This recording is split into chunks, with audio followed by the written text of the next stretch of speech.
BSSC CGL के लिए बहुत ही मोस्ट इम्पोर्टेंट क्वेश्चन है साइंस का। आज का पहला सवाल है, निम्नलिखित में से कौन सा लॉ सर्वोत्तम गुणवत्ता वाला है? तो इसमें 4 ऑप्शन दिया गया है, iron pyrite, magnetite, limonite, siderite. तो इसका राइट आंसर होगा मैग्नेटाइट होगा। इसका राइट उत्तर होगा मैग्नेटाइट होगा। जैसे कि इसमें कहा जाता है, लेकिन इसमें कभी कभी आपको अचानक से ऑप्शन फंसाया जा सकता है। आपको बता दें कि हेमेटाइट जो होता है लॉ एस का सर्वोत्तम गुण वाला होता है। हेमेटाइट याद रखिएगा, हेमेटाइट जो होता है लॉ एस का सर्वोत्तम गुण वाला होता है। लेकिन कभी कभी आपको ऑप्शन में मैग्नेटाइट भी दे देता है जो सर्वोत्तम गुणवत्ता वाला होता है। हेमेटाइट का सूत्र Fe2O3 होता है और भारत में सर्वाधिक मात्रा में हेमेटाइट अयस्क पाया जाता है। क्वेश्चन ये भी पूछता है कि भारत में सर्वाधिक मात्रा में कौन सा अयस्क पाया जाता है? इसका उत्तर होता है हेमेटाइट होता है। और लिमोनाइट का सूत्र होता है, ये ऑप्शन सी में दिया गया है लिमोनाइट का सूत्र होता है Fe2O3 3H2O, या कभी कभी आपको ये APOOH देता है। नेक्स्ट क्वेश्चन की तरफ चलते हैं। क्वेश्चन नंबर 2 है, निम्न में से कौन सा जीवाश्म ईंधन नहीं है? निम्न में से कौन सा जीवाश्म ईंधन नहीं है? ऑप्शन है पेट्रोलियम, प्राकृतिक गैस, कोयला, परमाणु ऊर्जा। तो आपको बताते जीवाश्म ईंधन क्या होता है। ये है पेट्रोलियम, प्राकृतिक गैस, कोयला आदि, ये सब जीवाश्म ईंधन है। यानी कह सकते हैं कि वह पदार्थ है जिसका प्रयोग ऊष्मा, प्रकाश और ऊर्जा प्राप्त करने में करते हैं, ईंधन कहलाता है। तो इसमें 4 ऑप्शन दिया गया है आपको, इसमें से आपका राइट आंसर होगा परमाणु ऊर्जा, जो जीवाश्म ईंधन नहीं है। पेट्रोलियम जीवाश्म ईंधन है, कोयला जीवाश्म ईंधन है, प्राकृतिक गैस जीवाश्म ईंधन है। इसमें से परमाणु ऊर्जा जो है जीवाश्म ईंधन नहीं है। पेट्रोलियम यहाँ पे आपको डिस्क्रिप्शन में दे दिया गया है, आप इसे अच्छे तरीक़े से पढ़ लीजिएगा और अपने कॉपी में नोट कर लीजिएगा। ईंधन के प्रति ग्राम जलने से उत्पन्न ऊष्मा को ईंधन का ऊष्मीय मान कहा जाता है, और जिस तापमान पर ईंधन जलना शुरू करता है उसे ज्वलन ताप कहते हैं। नेक्स्ट क्वेश्चन नंबर 3 की ओर चलते हैं। क्वेश्चन नंबर 3 है, निम्नलिखित में से कौन सा खनिज मोनाजाइट रेत से प्राप्त किया जाता है? मोनाजाइट रेत से प्राप्त किया जाता है। ऑप्शन ए कोयला, तेल, यूरेनियम, थोरियम। 4 ऑप्शन दिया गया है, तो आपको बता दें इसका आंसर होगा थोरियम। थोरियम जो है थोरियम खनिज मोनाजाइट रेत से प्राप्त किया जाता है, और थोरियम एक रेडियो सक्रिय तत्व है। थोरियम एक जो है रेडियो सक्रिय तत्व है। भारत में केरल के तट पर मोनाजाइट बालू में यह प्रचुर मात्रा में उपलब्ध होता है। थोरियम के 3 प्रमुख अयस्क होते हैं। आपको बता दें कि थोरियम के जो है 3 प्रमुख अयस्क होते हैं। पहला होते हैं मोनाजाइट, दूसरा अल्नाइट, तीसरा थोरेनाइट। ये 3 अयस्क है, और भारत एक फास्ट ब्रीडर रिएक्टर को विकसित करने के अंतिम चरण में है, जिसमें थोरियम का इस्तेमाल यूरेनियम 233 ये जो है समस्थानिक है और बनाने के लिए इसका प्रयोग किया जाता है। और यूरेनियम 233 प्रकृति में नगण्य मात्रा में ही उपलब्ध है, यानी कि शून्य के बराबर जो है ये यूरेनियम 233 जो है उपलब्ध है। और कोयला व जीवाश्म ईंधन का ये मुख्य उदाहरण होता है। इसमें कोयला और तेल जो है जीवाश्म ईंधन का जो है मुख्य उदाहरण होता है। क्वेश्चन नंबर 3 की ओर चलते हैं। क्वेश्चन नंबर 4 है, ये क्वेश्चन नंबर 4 है आपको, सक्रियता श्रेणी में धातुओं की क्रियाशीलता का घटा हुआ सही क्रम क्या होगा? ये आपको पूछा जा रहा है, घटा हुआ सही क्रम, यानी कि इसको घटते क्रम में लिखना है, और घटते क्रम में इसका क्या मतलब, इसको कैसे लिखा जाता है, तो आइए आपको ये जो है डिस्क्रिप्शन के माध्यम से समझाते हैं। सक्रियता श्रेणी धातुओं की क्रियाशीलता का घटा हुआ क्रम है। ये सोडियम है, कैल्शियम है, मैग्नीशियम है और ये फेरस है। सोडियम जो है आपको कैल्शियम से अधिक मात्रा में पाता, मैग्नीशियम कैल्शियम से अधिक होता, कैल्शियम मैग्नीशियम से अधिक होता, मैग्नीशियम फेरस से अधिक होता है। आपको बता दें कि धातु की क्रियाशीलता श्रेणी जो होती है इस प्रकार से होती है, यहाँ पे आपको दे दिया गया है। ये धातु की क्रियाशीलता श्रेणी होती है और सबसे अधिक क्रियाशील पूछा जाता है कि सबसे अधिक क्रियाशील धातु कौन होती है।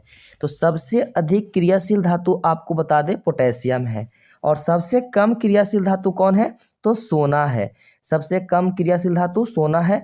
और अधिकांश धातुएं ऑक्सीजन के साथ क्रिया करके संगत धातु ऑक्साइड बनाती है।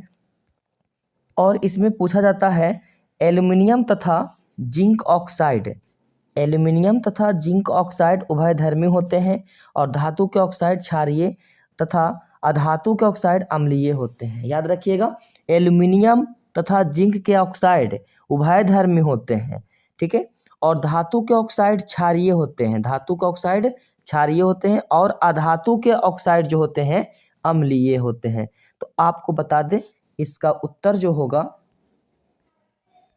धातु का जो पूछा गया था यहाँ पे सक्रियता क्रियाशीलता श्रेणी और सक्रियता श्रेणी में, तो घटते क्रम में पूछा जा रहा है। तो घटते क्रम में इसका उत्तर होगा आपको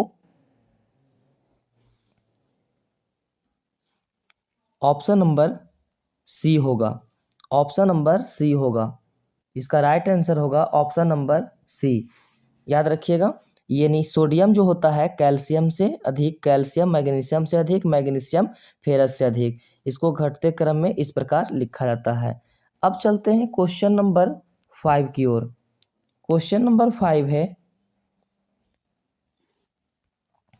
कोरोना रोग कोविड-19। ये जो है कोरोना जो है कोविड-19 के नाम से जाना जाता है। तो कोविड-19 का पहला केस भारत के किस राज्य में मिला था? ये पूछा जा रहा है कि कोविड-19 का पहला केस भारत के किस राज्य में मिला था। ये आपके सामने 4 ऑप्शन दिया गया है। तो आपको बता दें कि इसका राइट आंसर होगा केरल में। कोविड का जो है पहला केस भारत के केरल राज्य में मिला था। इसको जो है कोविड-19 के नाम से हम लोग जानते हैं, ये केरल में मिला था। कोरोना संक्रमण से भारत में पहली मृत्यु, ये भी पूछ देता है कि भारत में पहली मृत्यु कहाँ हुआ था? तो कर्नाटक में हुआ था। नेक्स्ट क्वेश्चन नंबर 6 की ओर चलते हैं। क्वेश्चन नंबर 6 है, क्वेश्चन नंबर 6 आपके सामने है डाइक्लोरवास, साइफरमेथ्रिन और कार्बन डाइजिन निम्न में से किस प्रकार की दवा है? तो ये जो दवा है ये कीटनाशक है। इसका उत्तर होगा कीटनाशक है। डाइक्लोरवास और साइफरमेथ्रिन और कार्बन डाइजिन कीटनाशक प्रकार की दवा है। और डाइक्लोरवास का व्यापारिक नाम जो है, व्यापारिक नाम नुवान जो है, और ये 76 ईसी बोपोला 76 ईसी है, इसका नाम है, व्यापारिक नाम है। और ये जो है प्रोपेनफास और साइपरमेथ्रिन 44 ईसी का व्यापारिक नाम पॉलिट्रिन सी 44 या रॉकेट 44 है। ये प्रमुख कीटनाशक हैं मिथाइल डिमेटिन, डाइमिथाएट, डाइकोफॉल, मेथालियन और क्लोरपाइरिफॉस और कार्बोफ्यूरॉन, फोरेट, कोरेजन इत्यादि। ये सब कीटनाशक का ही एक प्रकार है, कीटनाशक का ही ये सब प्रकार है। पूछा जाता है कि ये सब किसका प्रकार है? तो कीटनाशक का प्रकार है। और बता दें कि कीटनाशक वैसी दवाएं जो रक्त के थक्के को विलंबित करती है। ये जो कीटनाशक की जो दवाएं होती है ये रक्त के जो थक्का होती है उसको क्या करती है? विलंबित करती है। और थक्का जो है विरोधी दवा कहलाती है। ज्वारनाशक दवा को एसिटामिनोफेन के नाम से भी जाना जाता है। जो ज्वारनाशक दवा होता है किसके नाम से जाना जाता है? तो एसिटामिनोफेन के नाम से जाना जाता है। नेक्स्ट क्वेश्चन है, प्रत्येक वर्ष यहाँ पे फिल इन द ब्लैंक्स दिया गया है, यहाँ पे भरना है। विश्व पर्यावरण दिवस कब मनाया जाता है? तो आपको बताना होगा विश्व पर्यावरण दिवस जो है कब मनाया जाता है। तो आपको बता दें विश्व पर्यावरण दिवस जो है 5 जून को मनाया जाता है। विश्व पर्यावरण दिवस कब मनाया जाता है? तो 5 जून को मनाया जाता है। नेक्स्ट क्वेश्चन की तरफ चलते हैं।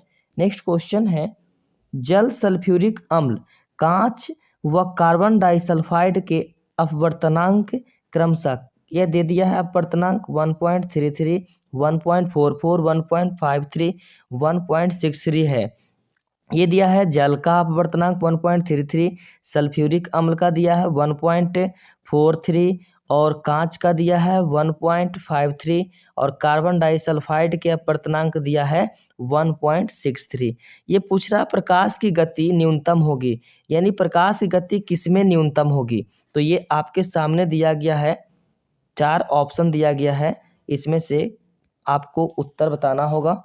कार्बन डाइसल्फाइड में होता है या सल्फ्यूरिक अम्ल में होता है या कांच में होता है या जल में होता है। तो आपके सामने 4 ऑप्शन दिया गया है। तो आपको बता दें इसका राइट उत्तर जो होगा कार्बन डाइसल्फाइड में। कार्बन डाइसल्फाइड में जो है प्रकाश की गति सबसे कम होती है। ये आपके सामने कुछ तथ्य है, ये सभी का दिया गया है, जल का है, सल्फ्यूरिक अम्ल का है, कांच का है और ये कार्बन डाइसल्फाइड का है। कार्बन डाइसल्फाइड में प्रकाश की गति सबसे कम होती है और जिस माध्यम का अपवर्तनांक जितना अधिक होता है उसमें प्रकाश का वेग उतना ही क्या होता है? कम होता है। याद रखिएगा, प्रकाश की गति माध्यम के अपवर्तनांक के व्युत्क्रमानुपाती होती है। नेक्स्ट क्वेश्चन की तरफ चलते हैं। नेक्स्ट क्वेश्चन है कि कॉपर क्लोराइड एक हल्का भूरा यौगिक है जो नमी को धीरे धीरे अवशेष कर बनाता है। आपके सामने 4 ऑप्शन दिया गया है। आपके सामने 4 ऑप्शन दिया गया है, पीला डाइहाइड्रेट, नारंगी डाइहाइड्रेट, लाल डाइहाइड्रेट, नीला हरा डाइहाइड्रेट। तो इसका राइट उत्तर होगा, आपको बता दें कि इसका राइट उत्तर होगा नीला हरा डाइहाइड्रेट होता है, क्योंकि कॉपर क्लोराइड एक हल्का भूरा यौगिक होता है। कॉपर क्लोराइड जो है एक हल्का भूरा यौगिक होता है जो नमी को धीरे धीरे अवशोषित करके क्या बनाता है? इसको नीला हरा डाइहाइड्रेट बनाता है। नीला हरा डाइहाइड्रेट बनाता है। और आपको बता दें कि कॉपर क्लोराइड का जो सूत्र होता है CuCl2 होता है। यह जो है सोडियम डाइक्रोमेट और डाइहाइड्रेट, इसका फार्मूला Na2Cr2O7 2H2O होता है। और नारंगी डाइहाइड्रेट इसको कहा जाता है। इसको क्या कहा जाता है? सोडियम डाइक्रोमेट को नारंगी डाइहाइड्रेट कहा जाता है। और कॉपर क्लोराइड का गलनांक जो होता है 498 डिग्री सेल्सियस में होता है तथा क्वथनांक जो होता है 993 डिग्री सेल्सियस होता है। और आपको बता दें कि कॉपर क्लोराइड एक अकार्बनिक यौगिक है। कौन यौगिक है? अकार्बनिक यौगिक है। और इसका रासायनिक सूत्र क्या होता है? तो CuCl2 होता है। नेक्स्ट क्वेश्चन की तरफ चलते हैं। नेक्स्ट क्वेश्चन है आपको अनैच्छिक क्रियाएं। अनैच्छिक क्रियाएं जैसे रक्तदाब पर व लार के आना केंद्र के पाए जाते हैं। तो इसमें से बताना है कि अनैच्छिक क्रियाएं जैसे रक्तदाब व लार आना के केंद्र पाए जाते हैं, किसमें पाए जाते हैं? पहला ऑप्शन हाइपोथैलेमस में पाया जाता है, दूसरा ऑप्शन अग्र मस्तिष्क में, तीसरा ऑप्शन मध्यम मस्तिष्क में, चौथा ऑप्शन पश्च मस्तिष्क में। तो आपके सामने 4 ऑप्शन दिया गया है। आपको बता दें कि इसका राइट आंसर होगा पश्च मस्तिष्क में। पश्च मस्तिष्क में होता है। ये जो अनैच्छिक क्रियाएं होती है पश्च मस्तिष्क में होती है। आइए इसके कुछ तथ्य को समझाते हैं। अनैच्छिक क्रियाएं जैसे रक्तदाब व लार का आना जो होता है पश्च मस्तिष्क में पाए जाते हैं। किस में पाए जाते हैं? पश्च मस्तिष्क में। ये पश्च मस्तिष्क होता क्या है? तो पश्च मस्तिष्क जो होता है ये सबसे पिछला भाग होता है और सेरिबेलम व मेडुला ऑब्लांगेटा का बना होता है। किसका बना होता है? ये सबसे पिछला भाग होता है और सेरिबेलम व मेडुला ऑब्लांगेटा का बना होता है। और ये सेरिबेलम मस्तिष्क का सबसे छोटा भाग होता है।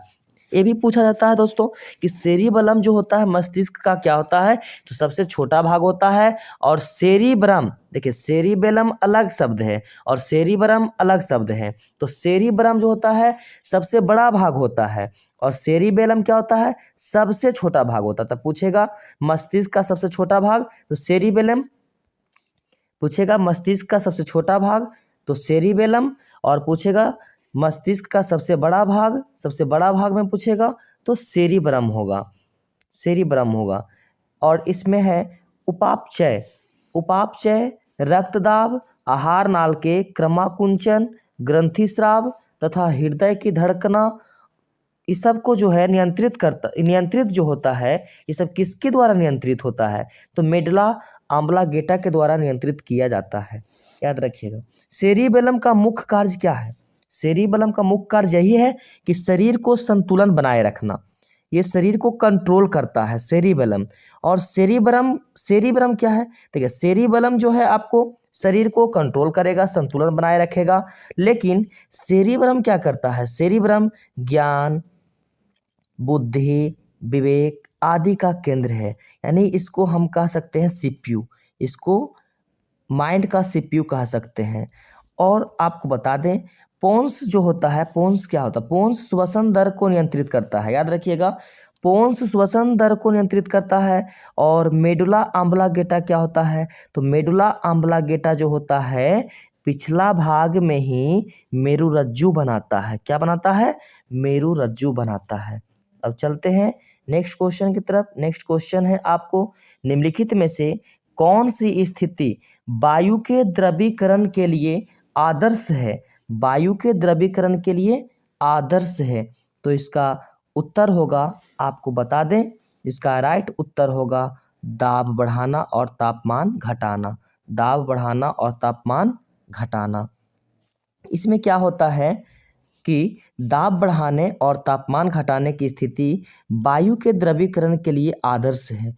गैस का द्रव में बदलना क्या कहलाता है, संघनन कहलाता है। जब गैस जो है, अगर गैस में है, कोई है गैस में और उसको द्रव में बदल रहे हैं तो वो संघनन कहलाएगा।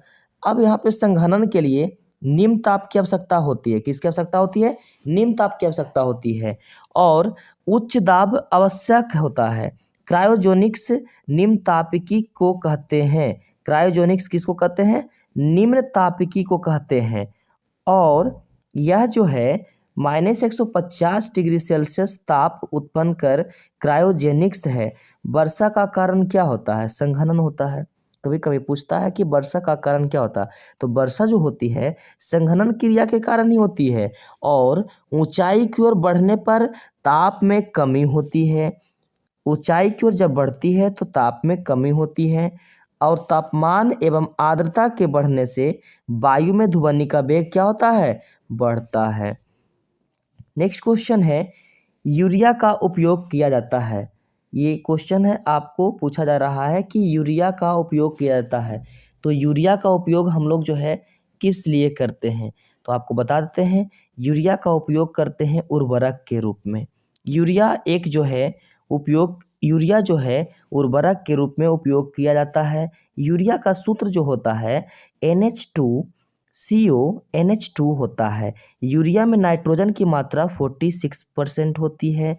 और यूरिया पहला कृत्रिम संश्लेषित उर्वरक है। यूरिया को बोहलर ने निर्मित किया था। यूरिया को किसने निर्मित किया था, तो बोहलर ने निर्मित किया था। और ये जो है एजोस्पिरिलम जैव उर्वरक का उदाहरण होता है। यूरिया जो है एजोस्पिरिलम जैव उर्वरक का क्या होता है, उदाहरण होता है। नेक्स्ट क्वेश्चन की तरफ चलते हैं। नेक्स्ट क्वेश्चन है, विश्व खाद्य संरक्षण दिवस कब मनाया जाता है।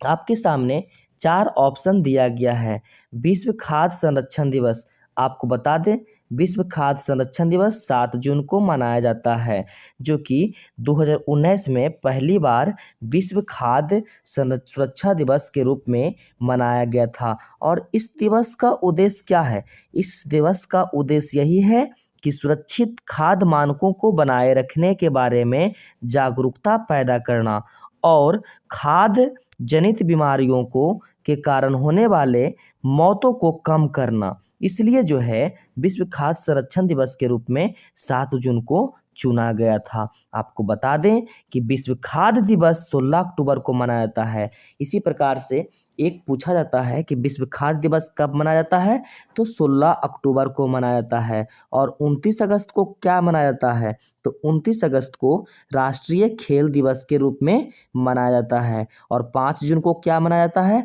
तो विश्व पर्यावरण दिवस के रूप में मनाया जाता है। नेक्स्ट क्वेश्चन की तरफ चलते हैं। नेक्स्ट क्वेश्चन है आपके स्क्रीन पे, निम्नलिखित में से कौन सा ऊर्जा का स्रोत गैर नवीकरणीय है।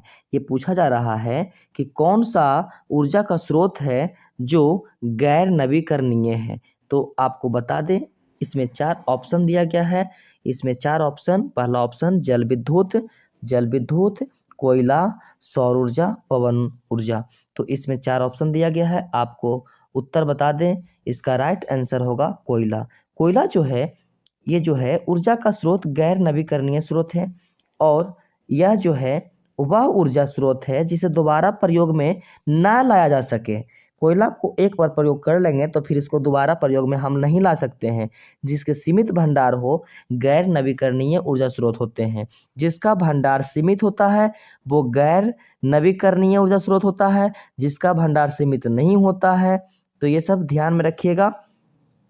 गैर नवीकरणीय ऊर्जा स्रोत को परंपरागत ऊर्जा स्रोत के रूप में जाना जाता है। परंपरागत ऊर्जा स्रोत के रूप में जाना जाता है और यह जो होता है वह ऊर्जा स्रोत होता है जिसके भंडार असीमित होता है तथा बार बार प्रयोग किया जा सके, नवीकरणीय ऊर्जा स्रोत कहलाते हैं। जिसको प्रयोग बार बार करेंगे नवीकरणीय ऊर्जा स्रोत होगा और जिसका प्रयोग असीमित के लिए होता है गैर परंपरागत ऊर्जा स्रोत के उदाहरण क्या है, सौर ऊर्जा है, भूतापीय ऊर्जा है, पवन ऊर्जा है, जल विद्युत इत्यादि। ये सब क्या है, गैर परंपरागत ऊर्जा स्रोत है। गैर परंपरागत ऊर्जा स्रोत, इसका मुख्य उदाहरण ये सभी है।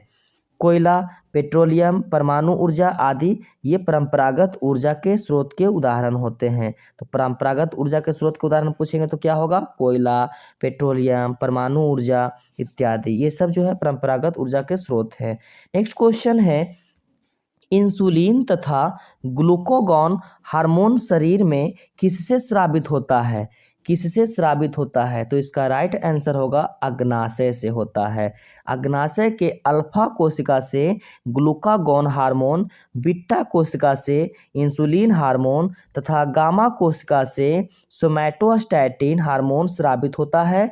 जो अब इसमें कहा जाता है कि इंसुलिन की कमी से ये शरीर में जो है ग्लूकोज की मात्रा क्या होती है, बढ़ने लगती है। अगर इंसुलिन की कमी हो जाएगी तो शरीर में ग्लूकोज की मात्रा बढ़ने लगती है और इस बीमारी से फिर क्या हो जाता है, डायबिटीज मोलिटस इसको हो जाता है।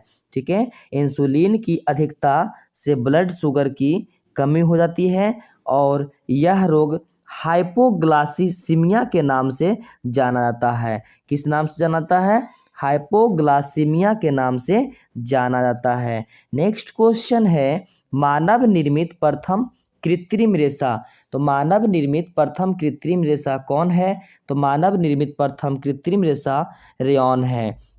ये जो है रेयॉन मानव निर्मित प्रथम कृत्रिम रेशा है और रेयॉन जो होता है सेल्यूलोज के रासायनिक उपचार के फलस्वरूप प्राप्त होता है।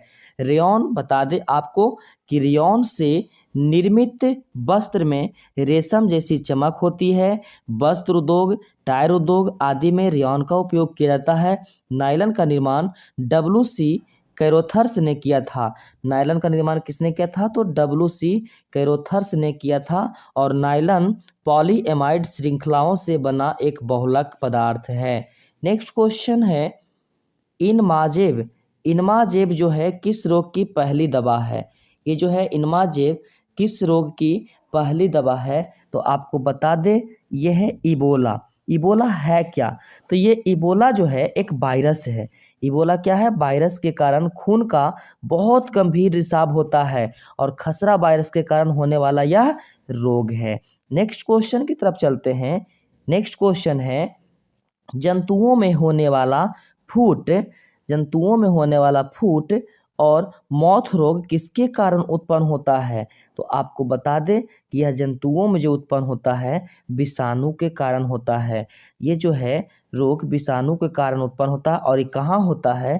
तो फुट और माउथ में होता है। एथलीट फुट रोग कवक के कारण उत्पन्न होता है। हैजा, टीबी, प्लेग, गोनोरिया, सिफिलिस, कुष्ठ, टाइफाइड, टेटनस, डिप्थीरिया, ये सब जो बीमारी होती है जीवाणु के कारण होती है। दाद, खुजली, खाज, खुजली, गंजापन आदि बीमारियां ये सब जो होती है कवक के कारण होती है। किसके कारण होती है? कवक के कारण होती है। नेक्स्ट क्वेश्चन आपसे पूछा था पोलियो, खसरा, मोन्जाइटिस, गलसुआ, इन्फ्लुएंजा, एड्स, चेचक, जुकाम, ये सब बीमारी किसके कारण होती है? तो विषाणु के कारण होती है। मलेरिया, प्रोटोजोआ, ये सब से मलेरिया जो है प्रोटोजोआ के कारण होने वाला रोग है। नेक्स्ट क्वेश्चन की तरफ चलते हैं। नेक्स्ट क्वेश्चन है आपको इनमें से कौन सी गैस है जो हंसाने के लिए काम में आती है, जिसको हास्य गैस के नाम से जाना जाता है? तो बता दें आपको इसका राइट आंसर होगा नाइट्रस ऑक्साइड होगा। इसका राइट आंसर क्या होगा? नाइट्रस ऑक्साइड होगा। इसको जो है हास्य गैस के रूप में यानी हंसाने वाला गैस के रूप में जाना जाता है। यह CO2 और CH4 और N2O तीसरी सबसे महत्वपूर्ण ग्रीन हाउस गैस कहा जाता है। ये तीनों कार्बन डाइऑक्साइड और मीथेन और नाइट्रोजन डाइऑक्साइड ये तीनों जो है ग्रीन हाउस के नाम से जाना जाता है। और नाइट्रस ऑक्साइड N2O में कार्बन डाइऑक्साइड की तुलना में 300 गुना अधिक ग्लोबल वार्मिंग क्षमता होती है। उर्वरकों और खाद का सीमा से अधिक प्रयोग नाइट्रस ऑक्साइड के बढ़ते स्तर के लिए सर्वाधिक उत्तरदायी है। भारत, चीन और ब्राज़ील जैसे देश नाइट्रस ऑक्साइड के प्रमुख उत्पादक हैं। पूछा जाता है कि नाइट्रस ऑक्साइड के प्रमुख उत्पादक देश कौन है? तो नाइट्रस ऑक्साइड के प्रमुख उत्पादक देश है भारत है, चीन है, ब्राज़ील है। ये सब जो है नाइट्रस ऑक्साइड के प्रमुख उत्पादक देश है। ठोस कार्बन डाइऑक्साइड को शुष्क बर्फ कहा जाता है। क्वेश्चन पूछा था कि शुष्क बर्फ किसे कहा जाता है? तो ठोस कार्बन डाइऑक्साइड को कहा जाता है। नेक्स्ट क्वेश्चन है माँ के दूध में पाया जाने वाला प्रतिरक्षी। तो माँ के दूध में पाए जाने वाला प्रतिरक्षी जो है क्या है?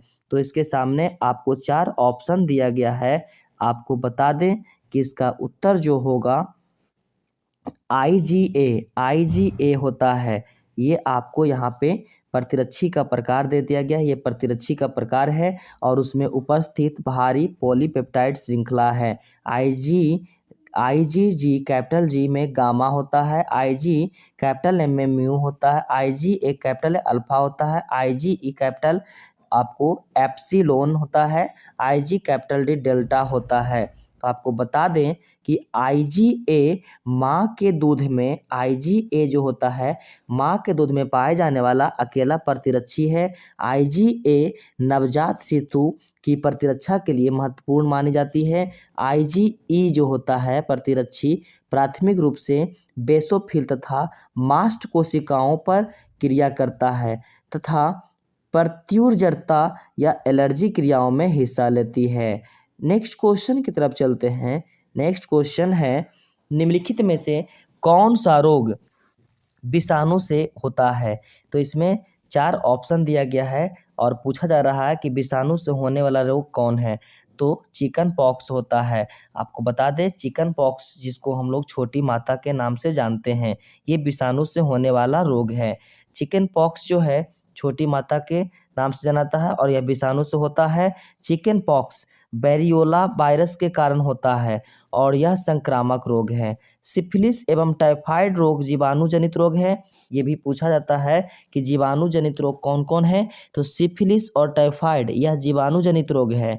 टाइफाइड रोग को आंत्र ज्वर भी कहते हैं और यह क्लोस्ट्रीडियम टेटेनी नामक जीवाणु के कारण होता है। मलेरिया रोग प्रोटोजोआ के कारण होता है और बीमारियों का अध्ययन जो होता है पैथोलॉजी कहलाता है। बीमारियों का अध्ययन किसके अंतर्गत होता है? तो पैथोलॉजी के अध्ययन के अंतर्गत होता है। नेक्स्ट क्वेश्चन है 0.9 ग्राम जल में कितने मोल हाइड्रोजन और कितने मोल ऑक्सीजन के परमाणु होंगे। तो ये जो है क्वेश्चन आपको जो है इसका उत्तर होगा 6.022 इंटू 10^22 या 3.011 इंटू 10^22 होता है।